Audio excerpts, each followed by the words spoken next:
One, one, two. Are we on? You good? Okay. Supporting local music stores is an important thing. Supporting these type of events is great. Getting off your computers and coming into the stores, I can't tell you how important that is. And I thank you guys for that. I want to thank the folks at Island Music, Keith and his staff for having us. And I want to bring out this gentleman. You know, he was the bass player on Paul Simon's Graceland, which is a landmark record. He's also played with the Brecker Brothers. He's played with Cyndi Lauper. He has played with just numerous amounts of people. The Lion King soundtrack, that was his as well, that he played on. His bass playing has almost become its own thing where people ask, hey, can you do that African bass thing? Well, this is the man who invented it. Please put your hands together for Mr. Bakithi Kumalo.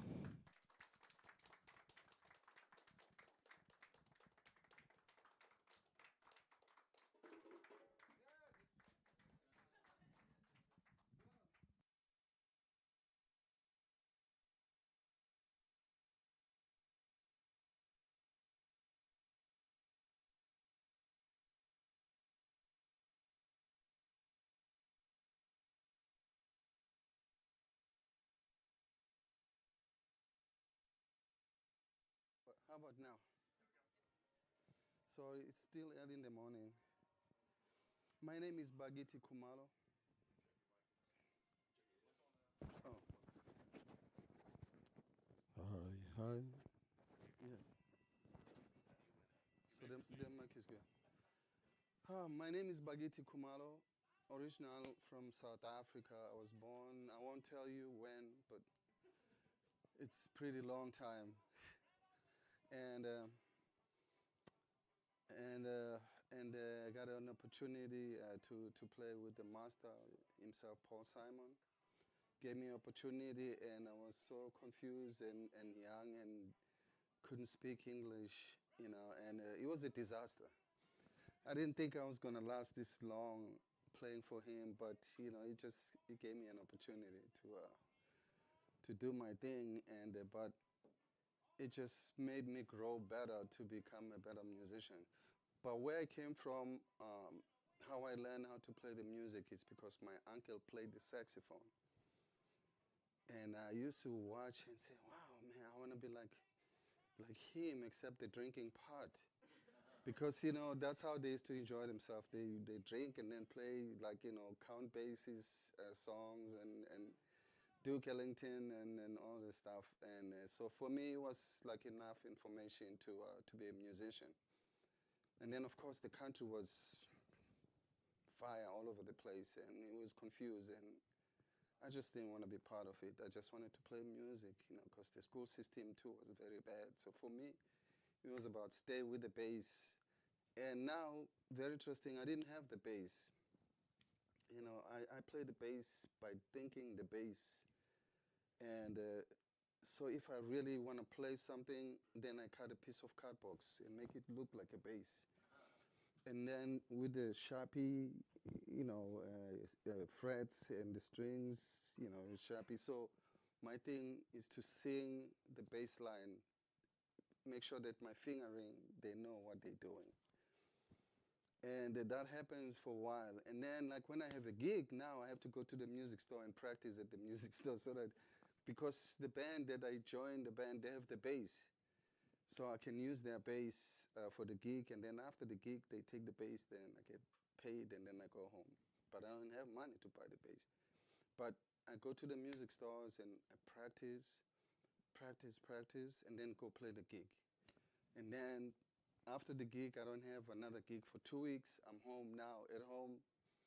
So what I'm gonna do, take the card box. Dum, dum, ding, ding, ding, ding, ding. I will sing the bass lines again and then I get the bass. But then the last time the music store, they were like, no, we cannot let you come here and play all these basses and we never buy anything.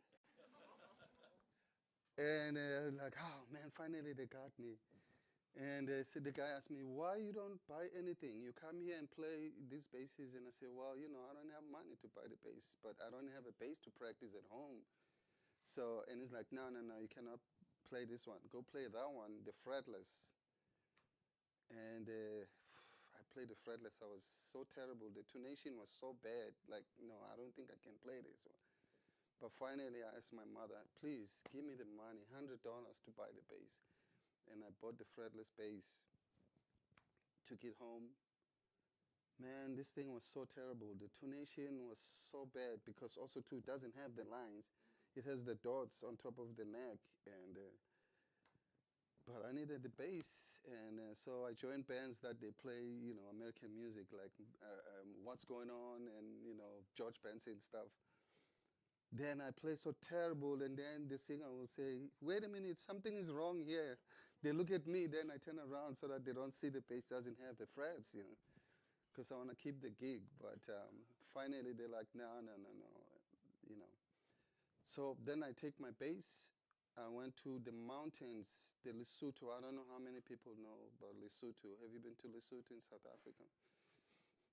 Yeah, so I go to Lesotho to live with the traditional people. They play like deer horns, and they make drums out of an oil can and put like a tube and the bottle caps around, and then everybody's drinking the African beer and dancing. And I said, man, that's my kind of band, Nobody's worried about the tonation because everything is out of tune anyway. So the fretless is perfect. So I played on the fretless, and it was great. And then I ended up recording with these people. That's when Paul Simon, somebody sent him the traditional stuff. And one of the songs was Boy in the Bubble. And that's how I got a job with Paul. And the rest is history. But I'm going to play something a little bit. I don't know what I'm going to play because I think I played everything. Now, I don't know. And another thing, too, I haven't been playing for about 4 months because I was in South Africa to see my grandkids. I took my bass with me, but my son told me, Dad, you cannot play the bass. You've been gone for a long time here. We need your present. We don't need the bass play. If you want to see you play the bass, we watch the videos with you, Dad. Yeah, so please, if I play bad notes, it's because I blame my children. Yeah. They're the reason why. Let's see if I can do this. It's been a long time. Now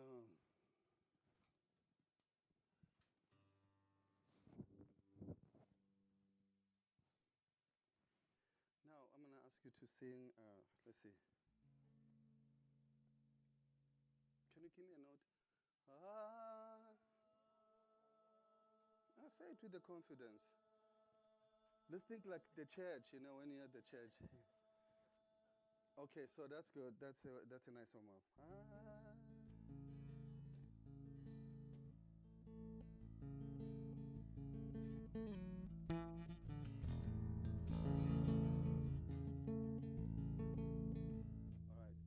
So here's another part. It's called Amaqanda Qabele Qhitaphe Qhuteni Ngcibe Vange Namanqine Ebhokhwe. That's the only part you have to sing for this song now. So I'll do the first one.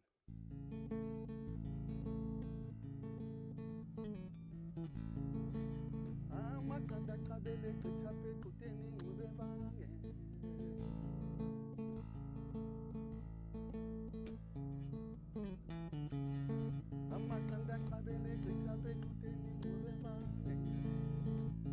Your part is coming. One more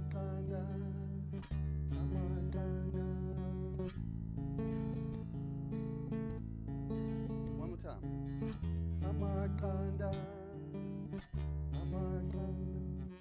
Nobody's singing. Guys, it's going to be a long day.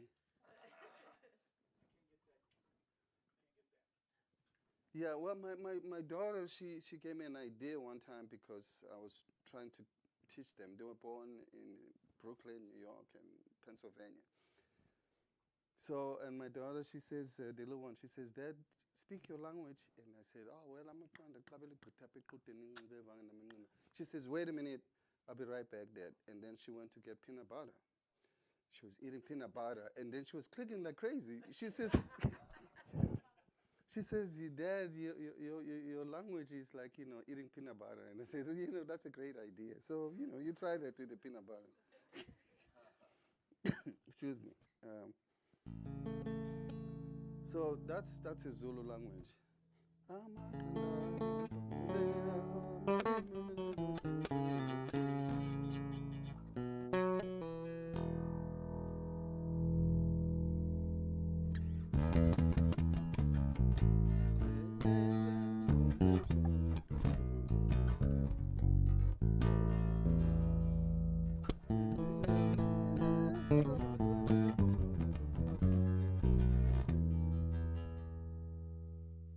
This bass is new.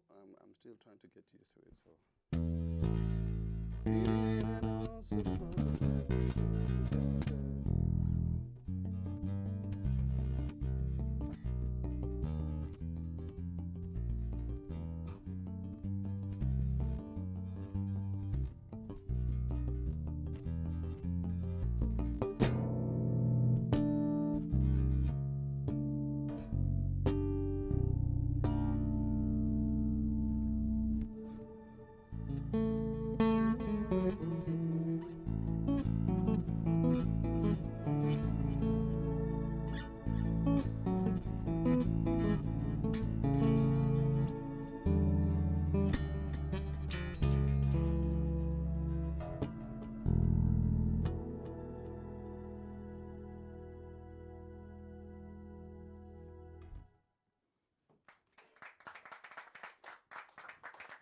Thank you. And I'm sure there's other musicians who can join me. We can play something together. Yeah? You have the drummer and the piano player or guitar player?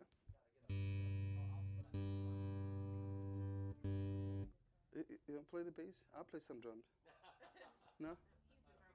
Oh, you play drum? Yes. This is it's a Bose Roland. It's called whatever 00200 something like that. Yeah, it's got a lot of sounds.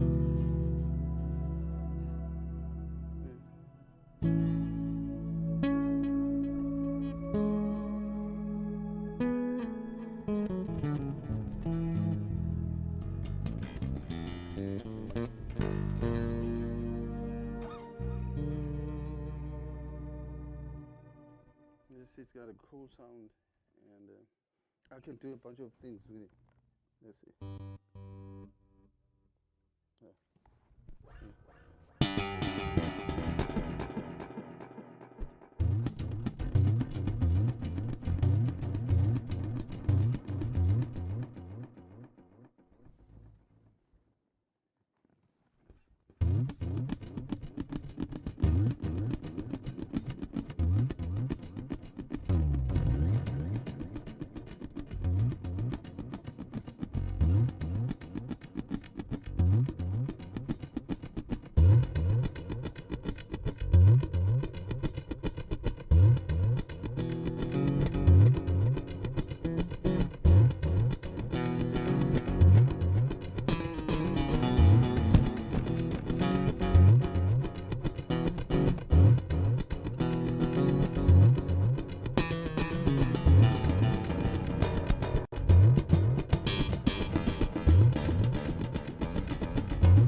Something like that.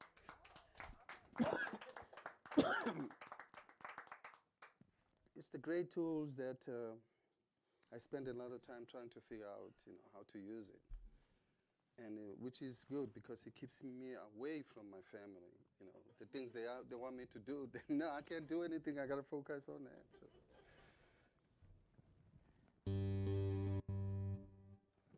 So I'm open for questions and everything. If you guys have any questions. When you're not with your family, how often do you play? All the time. All the time. My music, my house is like this. I got all kinds of instruments, even the ones I collect around the world, and try to learn to play like Thailand or like Chinese instrument. Like everything that's musical. But I practice all the time because if you don't do that, then you lose the momentum. Music demands a lot of time. Every time you gotta be there. Stay connected with it. And not play one instrument, play guitar, and not play bass or play drum. Play all of them and have something to record. Like this, this is from Roland. It's called the RC600.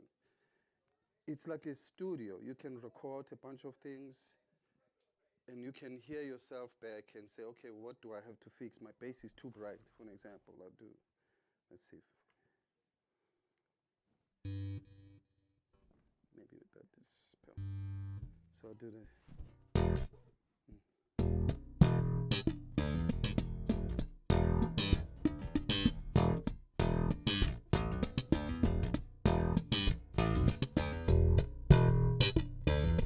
Now I can hear it's a little too bright sound.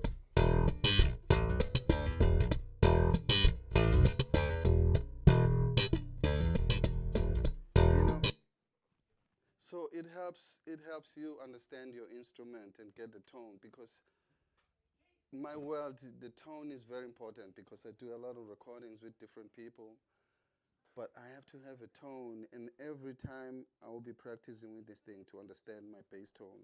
Okay, maybe this one is not, maybe it's great for slapping, or let's see, maybe this one.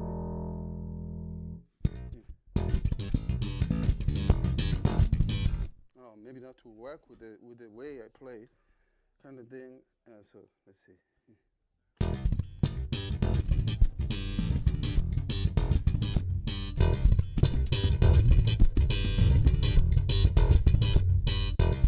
I can hear all those things. I can hear all the bright and the triplets, or if I play the harmonics, I can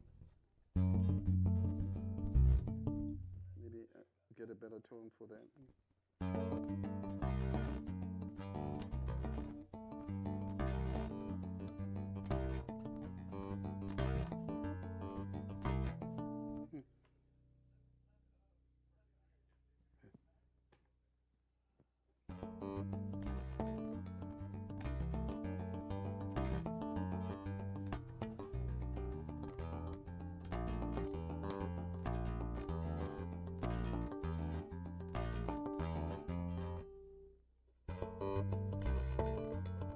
Now I know what I have to adjust.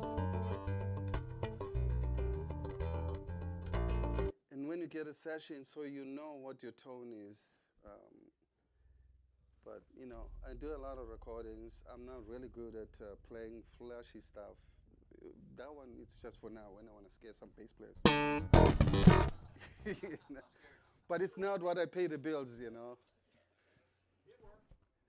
trying to decide if watching you is inspiring me to grab my bass and really try to learn how to play, or if it's terrifying me that I'm never going to. No, but this technique, it's crazy, because it's a Brazilian pandeiro. Yeah.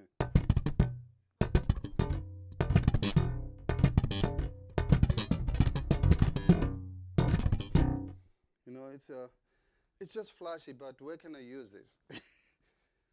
Even when I play the bass solo, I don't play this way. Like I play Call Me Out solo, for an example.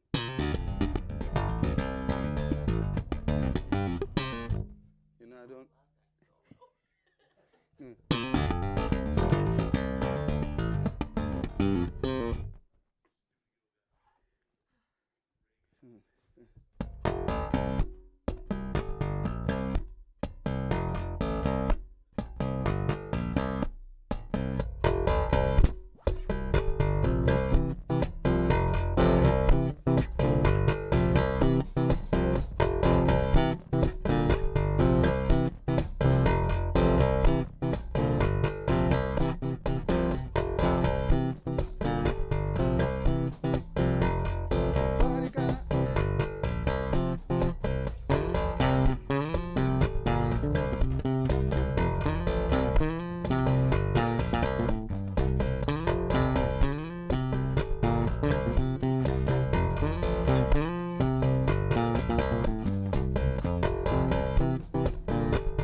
Wow, wow. Oh, let's play something. Can you do like maybe jazz stuff? Some. See, one thing I told you guys that I don't do a lot of jazz. He goes, don't worry, we won't be doing jazz. Oh, something groovy. Oh, whatever. We can do groove Yeah, stuff. let's groove. You start popping off.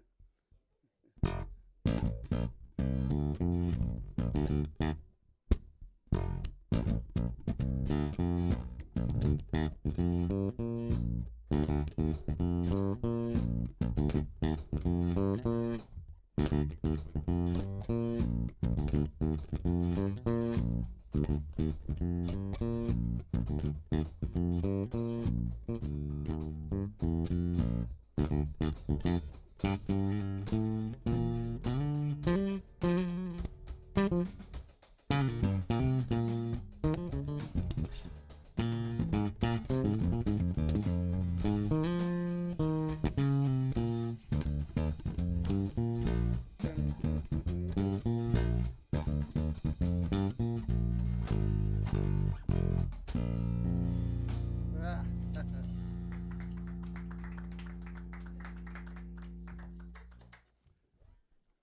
Yeah. So, but before I forget, usually my manager is trying to tell me to remind you guys that I have some CDs, a gift for Christmas to give you guys, but with a little bit of some change because I took my children's money about 2 years ago, the college money, to make this record. It's called What You Hear Is What You See.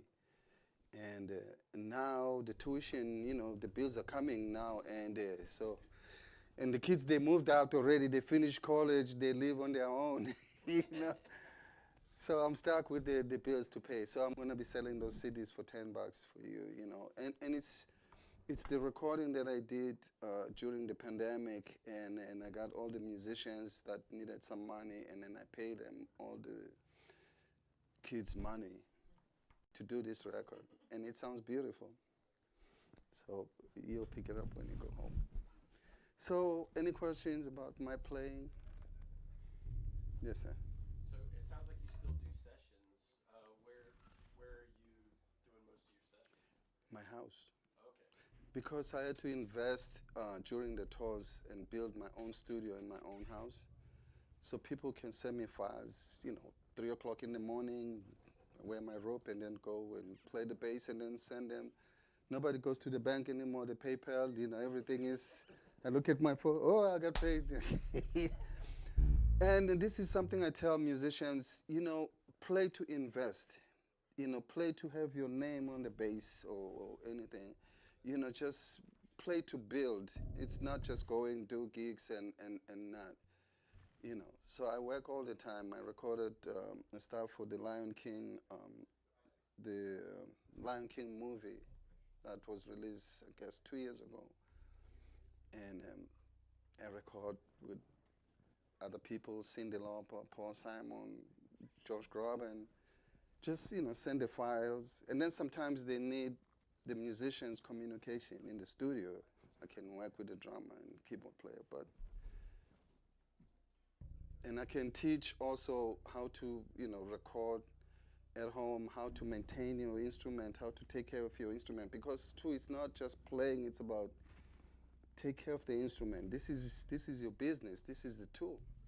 That's what got me away from South Africa, and I did this so well that now I have people like Phil Jones and supporting me all these years, and I'm helping them to build with them. And now Roland, I work with Roland, and I have a school that I work with the music mentors, kids around the region. They want to play music, they send me videos, and then I watch the videos and then pick the kids that they can communicate easy. We don't have much time. We have 7 weeks to put 16 songs together.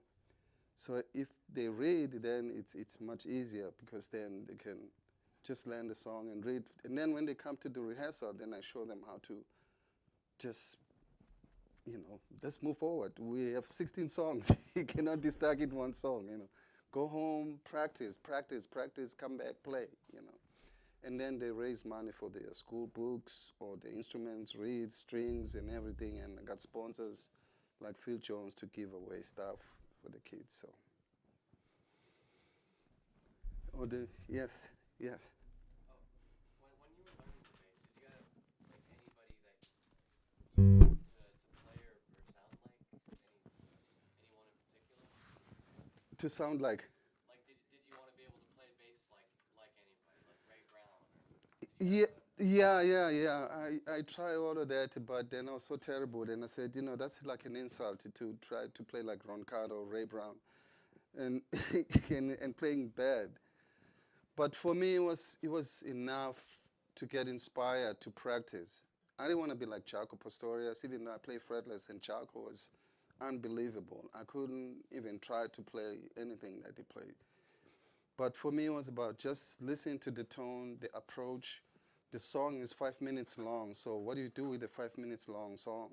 You gotta build a block, so you can't just play busy in the beginning of the song, and then by the song ends, you're like tired. You have nothing else to show. But all bass players, all good bass players, they've been my teachers.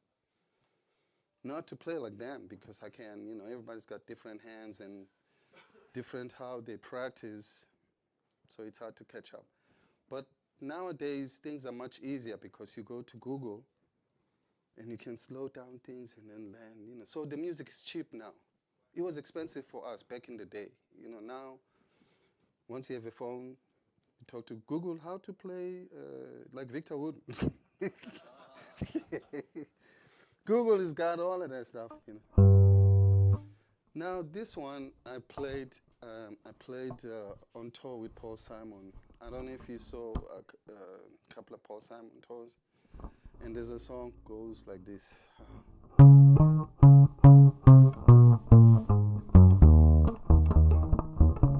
Ah.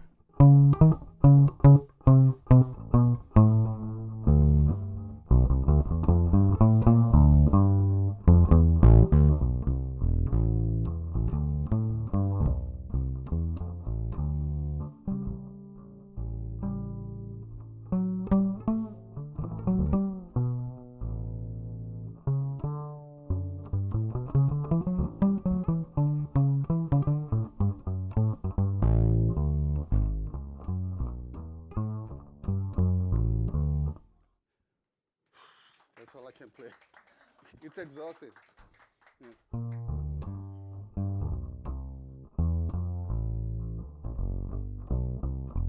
And I love this Ennis design because you get that plywood kind of sound, and you can get the fretless sound too if you do it.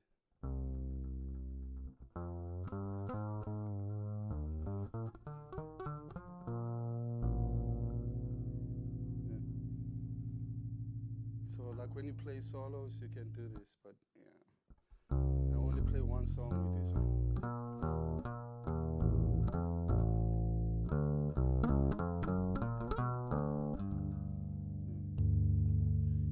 And the really good bass, he makes great basses, makes cellos. Ennis design, Ned Steinberg.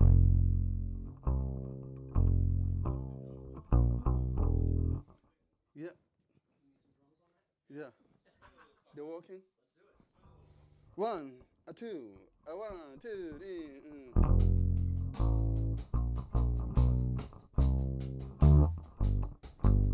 Oh, that's a funk. That's different than the jazz.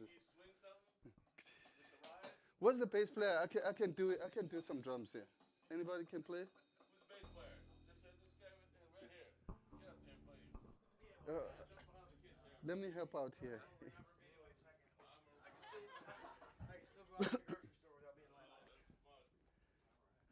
Oh my goodness! Now,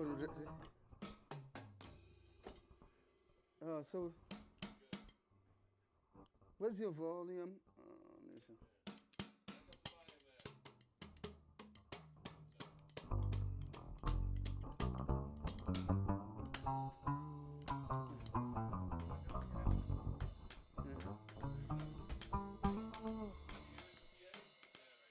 One, two, a 1, 2.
Oh, no, you sound good. Thank you.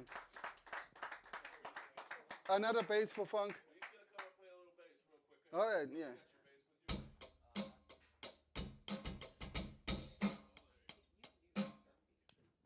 Got your bass with you? Oh, you want to play this one? Did you bring your own bass? Yes, sir. I play upright though. Oh, good. Ah.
Solo.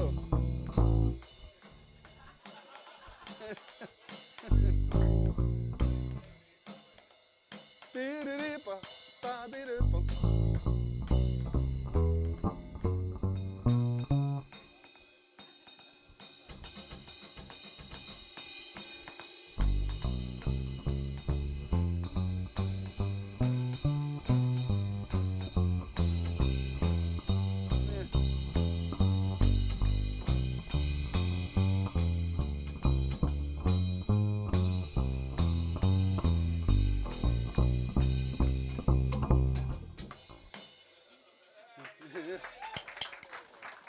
Nice, man.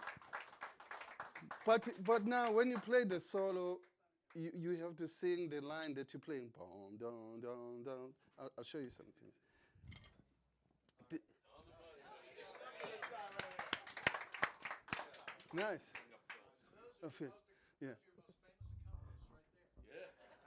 So like when you play the solo, you cause you.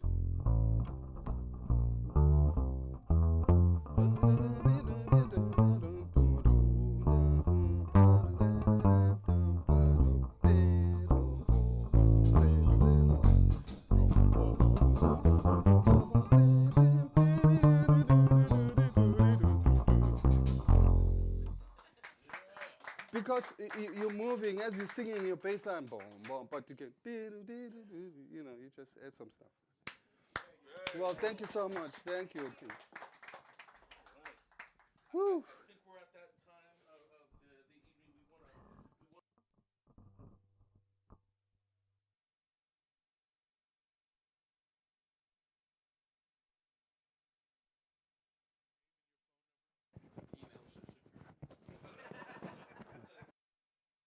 we can put.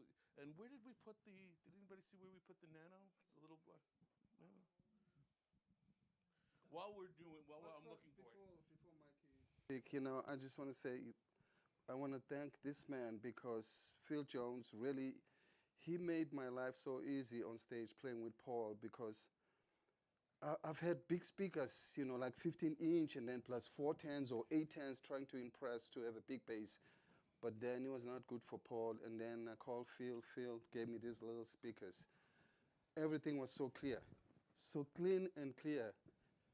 Because they look small, but they sound amazing. Because you have to do everything on the bass. The bass has got preamps, and then the amp is very dry. But he'll tell you more about it. Mr. Phil Jones, please give him. Folks, please put your hands together for Phil Jones. Thank you all for coming. Thank you. Yeah? Okay, I can hear it now.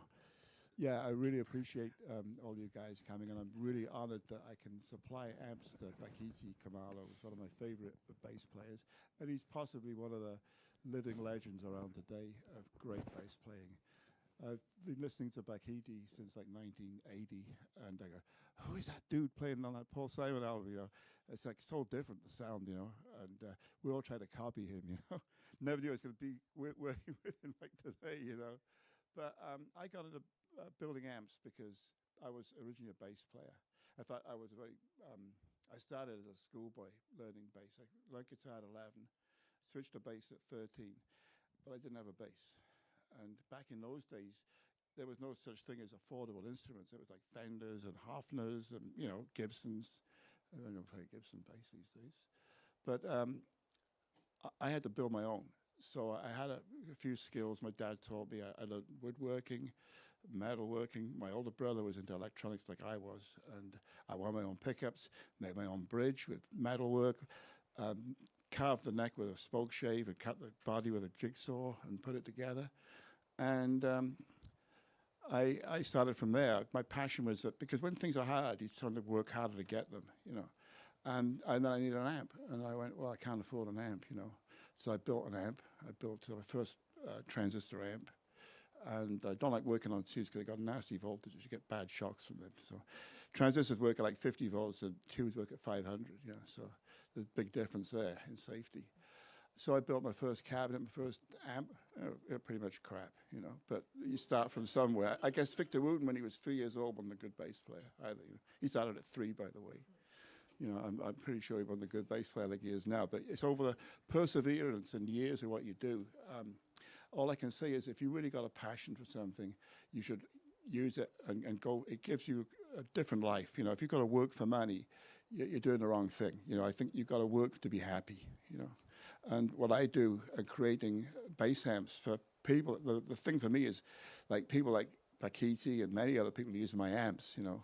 I met one time Marcus Miller, and I said, I'm Phil Jones. We met at NAMM a couple of years. He goes, okay, let's take a picture. Sorry, what's your name? I said, Phil Jones. He goes, what, the Phil Jones? I go, well, I'm Phil Jones. He goes, I got your amps all over my studio. Wow, you know. And the same as like Victor Wooten. Victor Wooten's a customer of mine. He bought my preamps and my speakers. I even make studio monitors. He bought those too. And so I started a long, long, hard road from after leaving school. I got into music. I got into studying electronics first. I studied telecommunication electronics and navigation systems and all that, and I ended up doing that, and then I went to music college. I studied music. Oh, by the way, I grew up in Wales. I don't know if you ever heard of the country there. There's a town there called Cardiff, and one of my best friends I grew up with was Pino Palladino. He and I were the guys, starving, broke musicians with no money. Nobody knew who we were. I used to cover for him on gigs. He covered for me. You know, we were close. We played in the same genre of music circle of people. And then, you know, what happened with it? Well, he went his way. I remember the last thing he said to me in London, "Mum's the word." And then a few years later, we hooked up again. Because he was using my amps in England, and he said, you know that guy, Phil Jones? You know, he's originally from Cardiff. And he goes, not the old funky Phil, they used to call me. and then he goes, hey, I've been using your amps for years. I didn't even know it was you. You know, it's kind of funny. But I went through building studio monitors, hi-fi. In fact, my first studio monitor I made 35 years ago, somebody sent me a photograph of Paul McCartney's studio a week ago, and there's my studio monitors on his console. Wow, I never knew that, you know. So it's surprising what things can happen to you. But I would say what I did with bass amps, I went through every brand, everything money could buy when I was a working bass player. And I always felt like, you know, how come the guys in the studio sound so much better? Well, maybe they're better bass players for sure, you know. But they had a sound that I had in my head that, because I was into high-end audio, build my own. I took the speakers from a cinema that closed down and put them in my house. And my mum came around and called the psychiatrist the next day because she thought they were like telephone boxes, they're huge, you know. But they sounded really good with Stanley Clarke on them. So anyway, over a period of time, I was working on different types of configuration. And as I got older, I got better, you know. Because you learn by your mistakes and you learn what things work, what don't work. And I studied the physics and mechanics of sound, electroacoustics, of amplification, to come across why these bass amps didn't sound like what I wanted them to sound like. And one day I was I know a few bass players. Verdine White is a friend of mine in Earth and Fire, and his brother called me when he was alive, Maurice White, said, "You want to come to a session?" And I went to down to Santa Monica, and they were cutting a new album, and I was sitting there with Maurice White on one side, Don Murray, the engineer, because he and I were working on studio monitors at the time, and the band were playing in the studio. I was on the control room monitor before it went to tape, because we were using tape back in then 1996, whatever it was. And I went, wow, that sound, that's the sound I want. That big, if you've ever been in a studio with a big studio monitor, you know, you go, wow. It's like totally different. It's not like a stereo hi-fi. It's like really in your gut and in your face, you know, and clarity. So I worked on building amps that could get close to that. But also I said, well, you know, things get smaller and better. You know, like you look at your phone, and it's more powerful than probably a computer you first had, by far, you know. And I spent it took me 10 years to develop the driver, 10 years of research, you know. And when we started bringing out the amps, people would laugh at them. They go, is that a bass amp? It got tiny. That can't be a bass amp. It's too small, you know, small speakers.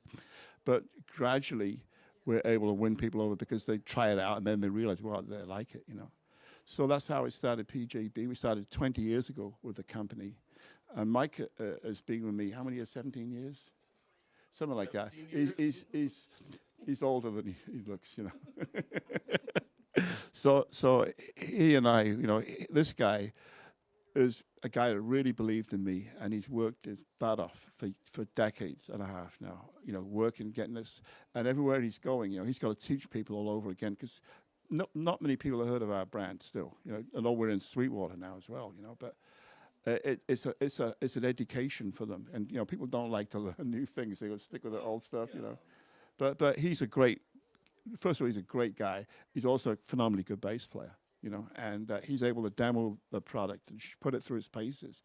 But I'd urge you to try it out and see what you think of it, because you know, everybody's got a different taste. You know, nobody's going to agree to the same thing. But one thing you will learn for sure is it's smaller and lighter and easier to get around than any other bass amp, and you've got the tone. You know. That's the thing. I think a lot of us as big bass players, especially, we're tired of the giant cabinets, having to lug them around, and you know, you can get the same kind of you know, surface area from a smaller cabinet using multiple configurations of these drivers. So this, you know, most people will look at this and be like, well, you know, it's 6-7 inch drivers. It's kind of the equivalent of like a 210 cabinet. But it's a 210 cabinet that's going to be quicker to start working and quicker to stop. We all know about cars, you know, or we all think we know about cars. You know, if you want a high-performance car and you've got a 5-liter engine, you're going to go with a 1-cylinder or 2-cylinder engine, or you're going to go with a V8, you know. You know, so that the cumulative horsepower comes from multiple cylinders, but they perform better because they're able to respond faster. So when you have a small cone, it's able to respond much quicker than a large cone. It's like a minnow could, and a school of minnow can turn on a dime, you know, or mackerel, but a whale can't. It's like slow and ponderous. So the 15s and 10s, they're still kind of big. We built, you know, 24-inch speakers for PA, you know, but there's a different application. When you're talking about a bass guitar, it's a very specific range of frequencies, and the information is in the mid-range. And also, as a player, you're listening to the sound, and that's coming into your ear, hopefully through your brain, and then back down to your hands to the instrument. So you've got this biological feedback loop. So how you hear yourself responds how you play, and you want to be instant. That it's actually what's in your head and it's coming out the amp. You know. There's going to be a test later, so listen. Yeah, listen up now. But anywho, you know what? Why don't we raffle this off? Yeah, we're going to raffle. This is our latest model.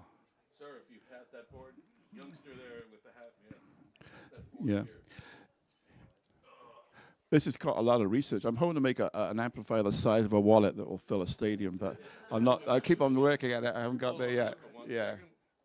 Talk about that when I make sure everybody's stuff is in here. Fold everything. If you could talk about the X4, Mr. Jones. Yeah. Okay. Well, this is our smallest amp, but by no means lesser quality. It's still got great sound quality. It has a lot of. You can look on the website of all the features it has, but basically it's a simple tone circuit, bass, mid, and treble, volume, and input level, headphones out, and it's got Bluetooth. So even if you don't have anything to play music on with your phone, it sounds pretty good through here. It's got a passive radiator on the back that's equal to it's driven by the air pressure in the cabinet, and it resonates in phase with the front of the cone. So it gives you like double the cone area, or a little bit more, because the back is square and this is round and round. Is Round and pumpy, man. round and pump. Yeah, that's how modern I would make it, round and pumpy. That came from a reggae Jamaican bass player, and we both love reggae. We love all kinds of stuff, but we're like, if you hear like Roddy Shakespeare's third number. Yeah, that's it. Yeah. Okay. I thought I was doing that with my mind. I was like, well. Okay. Are you hearing that too? One second. I want to make it fair. This one wasn't folded, so.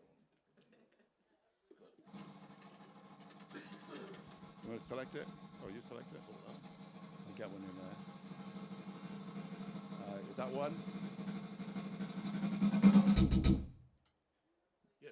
You read it. Okay. That's the winner. Danny Albin. Whoa! Well, how about that? Right there. Why don't we Right. get a Thank you. Thank you, photo Phil. with Thank Danny you. Nice to and meet Phil you. Jones Thank and you.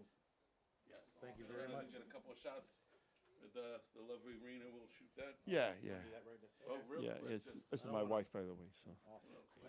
There you go. yeah.